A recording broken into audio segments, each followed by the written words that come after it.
Welcome back to 0 Hour Files Paranormal, where the line between the living and the dead is always blurred.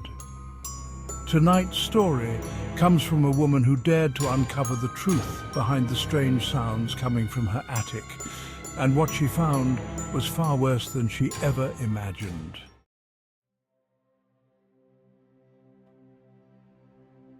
It all started when Emma and her husband Ben moved into their dream home.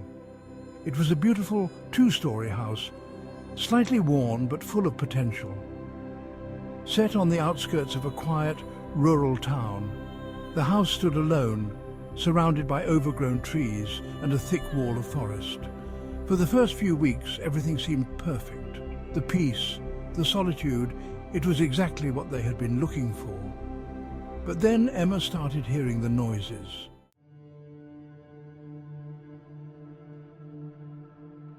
It began as a soft thumping sound in the middle of the night, like something was moving above them. At first, Emma thought it was just the house settling, or maybe squirrels in the attic, but the noise kept coming back, always around 3 a.m., always the same heavy thump followed by what sounded like footsteps.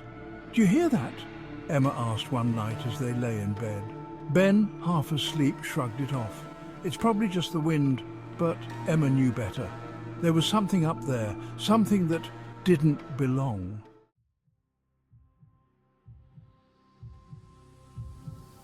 The sounds continued for days, each night growing louder and more deliberate. Emma couldn't shake the feeling that she was being watched. During the day, when she was home alone, she would catch glimpses of shadows in the corner of her vision. At first, she thought it was just her mind playing tricks on her. But then she saw it.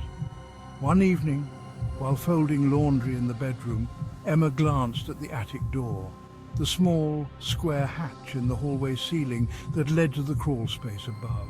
For a moment, she thought she saw it shift, just a slight movement, barely noticeable. Her heart pounded as she stared at it. Then, without warning, the door creaked open just an inch, and a shadow moved behind it. Emma screamed, stumbling backward, and ran downstairs. She told Ben what she had seen, but again he brushed it off. "You're letting this house get to you," he said. "There's nothing up there." But Emma knew she couldn't ignore it anymore.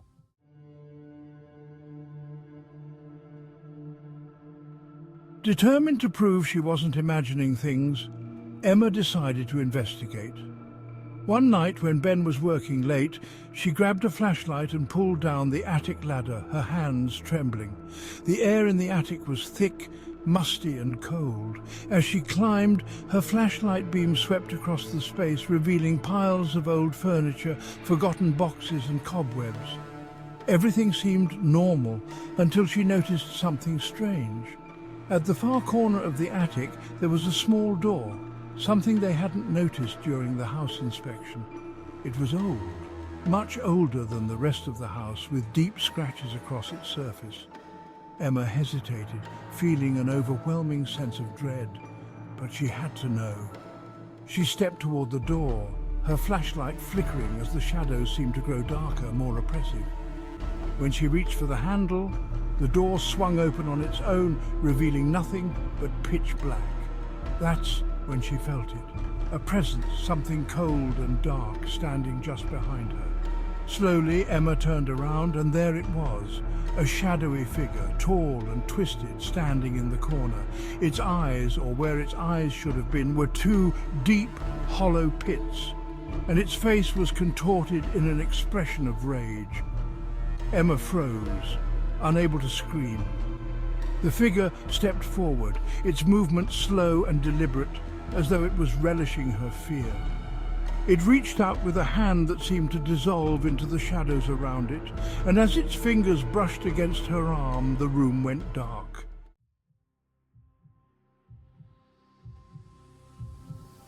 Emma doesn't remember how she got out of the attic. The next thing she knew, she was on the floor in the hallway, her flashlight lying beside her, flickering weakly. She slammed the attic door shut and locked it, her heart racing, her body shaking uncontrollably. When Ben came home, she was hysterical, begging him to leave the house, to sell it and never look back. But Ben was skeptical. He didn't believe her until the next night. At 3 a.m. the noises started again. This time they were louder, angry. Thumping, banging and footsteps, as though something was pacing back and forth in the attic, growing more and more agitated. Then the attic door, which Emma had locked, swung open on its own.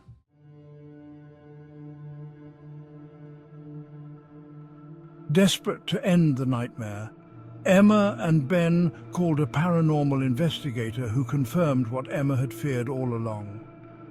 The house was haunted by something dark, something that had been trapped there for years. The investigator warned them that whatever was in the attic wasn't just a spirit, it was something far worse. A shadow being, a malevolent entity that fed on fear, growing stronger with every moment of terror. The investigator tried to cleanse the house, but the entity refused to leave. It was attached to the home and to Emma. The only way to escape it, they were told, was to leave, forever. They moved out the next day.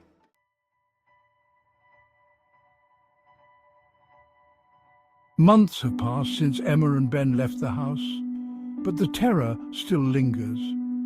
Emma still has nightmares of the shadow figure, its hollow eyes watching her.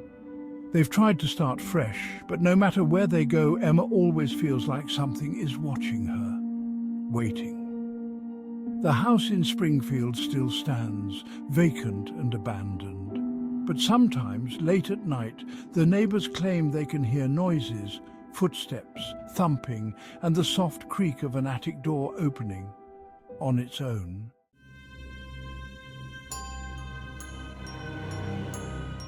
Thank you for watching 0 Hour Files Paranormal. If you ever hear strange noises coming from above you, it might be more than just the wind. Don't forget to like, share and subscribe for more terrifying tales of the unknown. Until next time, stay safe if you can.